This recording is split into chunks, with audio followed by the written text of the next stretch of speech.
Welcome back to my YouTube channel. അപ്പോൾ നമ്മുടെ last day ആയിട്ടോ മലേഷ്യയിലെ. അപ്പോൾ ഇന്നും കൂടിയേ ഉള്ളൂ നമ്മളിവിടെ. ഇന്ന് രാത്രി നമ്മൾ കൊച്ചിയിലോട്ട് ഫ്ലൈറ്റ് കയറും. അപ്പോൾ നമ്മളോട് ഇന്നലെ നമ്മുടെ ഗൈഡ് പറഞ്ഞിട്ടുണ്ടായിരുന്നു ഒരു 10 to 11 മണിയുടെ ഉള്ളിൽ നമ്മളെ പിക്ക് ചെയ്യാൻ വരുന്നത്. അതുകൊണ്ട് നമ്മളൊരു 10:15 ആയപ്പോഴത്തേനും നമ്മൾ റെഡി ആയിട്ടുണ്ടായിരുന്നു. പാക്കിങ്ങും കാര്യങ്ങളും ഇന്നലെ നൈറ്റ് തന്നെ തീർത്ത് വെച്ച കാര്യം നമുക്ക് രാവിലെ എനിക്ക് വലിയ പണിയൊന്നും ഉണ്ടായിരുന്നില്ല. രാവിലെ എനിക്ക് കുളിച്ച് നമുക്ക് റെഡി ആവാനുള്ള പരിപാടി മാത്രമേ ഉണ്ടായിരുന്നുള്ളൂ. അപ്പോൾ ഒന്നും കൂടി റൂമൊക്കെ ഒന്ന് ഡബിൾ ചെക്ക് ചെയ്തിട്ട് നമ്മൾ നമ്മുടെ പെട്ടി സാധനങ്ങളൊക്കെ ആയിട്ട് തിരിച്ചു പോവുകയാണ്. അപ്പോൾ നമ്മൾ ഇവിടുത്തെ 50ാമത്തെ ഫ്ലോറിലാട്ടോ ഉണ്ടായിരുന്നത്. നമ്മളിനി അവിടെ റിസപ്ഷനിൽ ചെന്ന് നമ്മൾ ചെക്കൗട്ട് ചെയ്യാമെന്ന് പറഞ്ഞതിന് ശേഷം നമ്മളൊരു ഡെപ്പോസിറ്റ് കൊടുത്തിട്ടുണ്ടായിരുന്നല്ലോ, അത് നമുക്ക് തിരിച്ച് കിട്ടുള്ളൂ. അപ്പോൾ നമുക്ക് കുറച്ച് ടൈം എടുക്കുന്ന കാരണം തന്നെ നമ്മളോട് 10:30 ചെക്കൗട്ട് ചെയ്താൽ മതി എന്ന് പറഞ്ഞിട്ടുണ്ടായിരുന്നു. നമ്മളൊരു 10:15 ആയപ്പോഴത്തേനും ചെക്കൗട്ട് ചെയ്യാൻ പോയി. അങ്ങനെ ചെക്കൗട്ടൊക്കെ ചെയ്ത് നമ്മളതിനെ പിക്ക് ചെയ്യാൻ വന്നിട്ടുണ്ടായിരുന്നു. അപ്പോൾ ഇന്നത്തെ ദിവസം എന്ന് പറയുന്നത് ഷോപ്പിങ്ങിൻ്റെയാണ് മെയിനായിട്ട് വരുന്നത്. ഷോപ്പിങ്ങും പിന്നെ നമുക്ക് ഒരു ടെമ്പിളും അതുപോലെ തന്നെ പുത്രജയാണ് നമുക്ക് ഇന്ന് വിസിറ്റ് ചെയ്യാണ്ടായിരുന്നു. ഇതാണ്ടോ ടെമ്പിൾ. അപ്പോൾ നമ്മൾ ചൈന ടൗണിലോട്ടാണ് ഷോപ്പ് ചെയ്യാൻ വന്നിട്ടുള്ളത്. പിന്നെ സെൻട്രൽ മാർട്ടിലോട്ടും വന്നിട്ടുണ്ട്. അപ്പോൾ ഓൾമോസ്റ്റ് സെൻട്രൽ മാർട്ടിലോട്ടാണ് ഞങ്ങൾ ഫസ്റ്റ് പോയിട്ടുണ്ടായിരുന്നത്. അത് കഴിഞ്ഞിട്ട് ചൈന ടൗണിലോട്ട് വന്നു.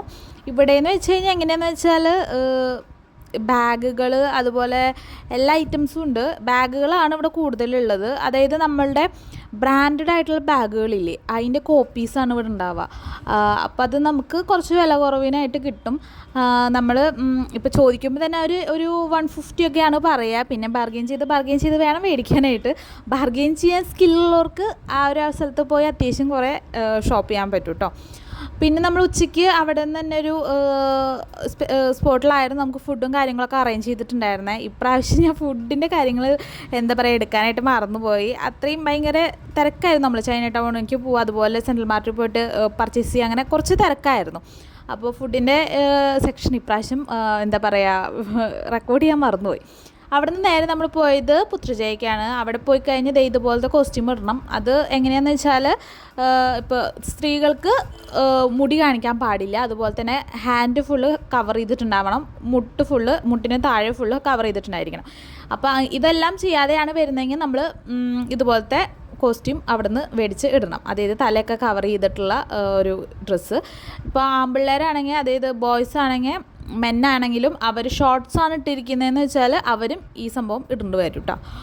അങ്ങനെ നമ്മൾ ഇവിടെ കയറി ഉള്ളിലൊക്കെ കയറി അതൊക്കെ കണ്ടു. പിന്നെ അതുപോലെ തന്നെ ഇവിടെ അത്യാവശ്യം വ്യൂ ഉണ്ട്. അതായത് പുറത്തോട്ട് ഇറങ്ങിക്കഴിഞ്ഞാൽ നല്ല വ്യൂ ഉണ്ട്. അപ്പോൾ അവിടെയൊക്കെ പോയി നമ്മൾ കുറേ ഫോട്ടോസും കാര്യങ്ങളും വീഡിയോസും അതൊക്കെ എടുത്തിട്ടുണ്ടായിരുന്നു. വിജയ് ഈ ചൈന ടൗണിൽ എത്തിയതിന് ശേഷം ഡ്രസ്സ് ഒന്ന് ചെറുതായിട്ട് ചേഞ്ച് ചെയ്തിട്ടുണ്ടായിരുന്നു. വിജയ് ഇട്ടുണ്ടായിരുന്ന ഒരു ഷർട്ടായിരുന്നു. അതൊട്ടും കംഫർട്ടബിൾ അല്ലയെന്ന് പറഞ്ഞാൽ അവിടെ നിന്ന് തന്നെ മേടിച്ചിട്ടൊരു ബനിയനാണ് ഈ കാണുന്നത് കേട്ടോ. ഇതിന് എത്രയാ 20 റിംഗറ്റോ അങ്ങനെ എത്രയാണ് ആയത്. ഇനിയിപ്പോൾ ഈ ഒരു സ്പോട്ടും കൂടി കഴിഞ്ഞാൽ നമ്മൾ നേരെ പോകാൻ പോകുന്നത് എയർപോർട്ടിലോട്ടാണ്. അപ്പോൾ ഇവിടെ നമുക്ക് ഓൾമോസ്റ്റ് ഒരു 4:30 വരെയാണ് ടൈം സ്പെൻഡ് ചെയ്യാനായിട്ട് കിട്ടിയിട്ടുണ്ടായിരുന്നത്. അത്യാവശ്യം കുറേ സമയം ഉണ്ടായിരുന്നു. നമ്മൾ റിലാക്സ് ആയിട്ടാണ് അവിടെ നിന്ന് പോയിട്ടുണ്ടായിരുന്നത്. നമ്മൾ ഗ്രൂപ്പ് ട്രിപ്പ് വന്ന കാരണം തന്നെ കുറേ ആൾക്കാരായിട്ട് മിങ്കിളാവാൻ പറ്റിയിട്ടുണ്ടായിരുന്നു. പക്ഷേ ലാസ്റ്റ് ഡേ ഒക്കെയാണ് എല്ലാവരുമായിട്ട് മിങ്കിളായി വന്നത്. പിന്നെ എന്നെക്കാട്ടും കൂടുതൽ വിജയ് അത്യാവശ്യം മിങ്കിളാവുന്ന കാരണം വിജയ്ക്ക് അത്യാവശ്യം ഒരു ആൾക്കാരായിട്ടൊക്കെ ഫ്രണ്ട്സ് ആവാനും ഒക്കെ പറ്റി. എനിക്കങ്ങനെ വലിയ കണക്ഷൻസ് ഒന്നും കിട്ടിയില്ല. വിജയ്ക്ക് അവിടെ നിന്ന് 2-3 ഫ്രണ്ട്സിനൊക്കെ കിട്ടിയിട്ടുണ്ടായിരുന്നു കേട്ടോ. അങ്ങനെ കറക്റ്റ് നമ്മളൊരു 5:30 ആയപ്പോൾ എയർപോർട്ടിൽ ഡ്രോപ്പ് ചെയ്തിട്ടുണ്ടായിരുന്നു. അപ്പോൾ എയർപോർട്ടിൽ ചെന്ന് നേരെ നമ്മൾ ഓൾറെഡി വെബ് ചെക്കിങ് ചെയ്ത കാരണം നമുക്ക് ജസ്റ്റ് ആ ഒരു ബോർഡിംഗ് പാസ് ഒന്ന് പ്രിൻറ്റ് ചെയ്തെടുക്കുകയേ വേണ്ടിയിരുന്നു. ആക്ച്വലി അത് ഫോണിലുണ്ട്. പക്ഷെ നമ്മുടെ ഗൈഡ് നമ്മളോട് പറഞ്ഞു നിങ്ങൾ പ്രിൻറ്റ് ചെയ്തെടുക്കുന്നതായിരിക്കും സേഫ് എന്ന് പറഞ്ഞുകൊണ്ട് നമ്മളത് പ്രിൻറ്റ് ചെയ്ത് നേരെ ഇമിഗ്രേഷൻ പരിപാടികളൊക്കെ കഴിഞ്ഞ് നമ്മളങ്ങനെ വെയിറ്റ് ചെയ്യാൻ പോയി. നമ്മളുടെ കൂടെ ഉണ്ടായിരുന്ന ബാക്കി എല്ലാവർക്കും 10:30, 10:45 ആ ടൈമിലായിരുന്നു ഫ്ലൈറ്റ്. പക്ഷെ ഞങ്ങൾക്ക് കറക്റ്റ് 8:30 ആയ കാരണം 5:30 ഇറക്കി വിട്ടത് കറക്റ്റ് നമ്മുടെ ഒരു പക്ക ടൈമായിരുന്നു. അതായത് നമുക്ക് അവിടെ വേറെ എയർപോർട്ടിൽ സ്പെൻഡ് ചെയ്യാനൊന്നും ടൈം കിട്ടിയില്ല. നമ്മൾ നേരെ ചെക്കിങ് ചെയ്ത കാരണം ബോർഡിംഗ് പാസ് എടുത്ത് നമ്മൾ നേരെ ഇങ്ങോട്ട് വന്നു. ബാക്കി എല്ലാവരും അവിടെ സ്പെൻഡ് ചെയ്തിട്ടാട്ടോ പോയത്. അങ്ങനെ നമ്മൾ നേരെ ഫ്ലൈറ്റിൽ കയറി നമ്മളങ്ങനെ തിരിച്ചു പോവാണ്. ഇനിയിപ്പോൾ കൊച്ചി പോവാണ്. അങ്ങനെ ഒരു വണ്ടർഫുൾ നല്ല ബ്യൂട്ടിഫുൾ ആയിട്ടുള്ളൊരു 4 ദിവസമാണ് നമ്മുടെ കഴിഞ്ഞത്. അപ്പോൾ ഒരുപാട് സന്തോഷമുണ്ട്. അതുപോലെ നല്ലൊരു എക്സ്പീരിയൻസും ആയിരുന്നു. അങ്ങനെ നമ്മൾ നേരെ കൊച്ചിയിലൊരു 10:30 ആയപ്പോൾ എത്തി. പിന്നെ നമ്മൾ കുറച്ച് സാധനങ്ങൾ, കുപ്പി അങ്ങനത്തെ സാധനങ്ങളൊക്കെ നമ്മൾ എയർപോർട്ടിൽ നിന്നാണ് മേടിച്ചത്. അപ്പോൾ അതൊക്കെ മേടിച്ച് എയർപോർട്ടിൽ കുറച്ച് സമയം സ്പെൻഡ് ചെയ്തിട്ടാട്ടോ നമ്മൾ പോയത്. ഓൾമോസ്റ്റ് എനിക്ക് തോന്നുന്നു ഒരു 12 മണിയൊക്കെ ആയിട്ടുണ്ടായിരുന്നു നമ്മളവിടെ നിന്ന് ഇറങ്ങി പോയിട്ടുണ്ടായിരുന്നത്.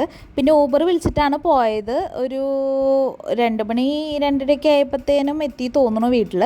പിന്നെ നമ്മൾ നേരെ ഫ്രഷായി റെസ്റ്റ് ചെയ്തു, കിടന്നുറങ്ങി. അപ്പോൾ നമ്മുടെ മലേഷ്യൻ സ്റ്റോറീസ് ഇവിടെ തീരുകയാണ്. നിങ്ങൾക്ക് എല്ലാ വീഡിയോസും ഇതിൽ ഇട്ടിട്ടുണ്ട്, കാണണം. അപ്പോൾ ഓക്കെ, ബൈ. ഇനി അടുത്ത വീഡിയോ ആയിട്ട് കാണാം കേട്ടോ.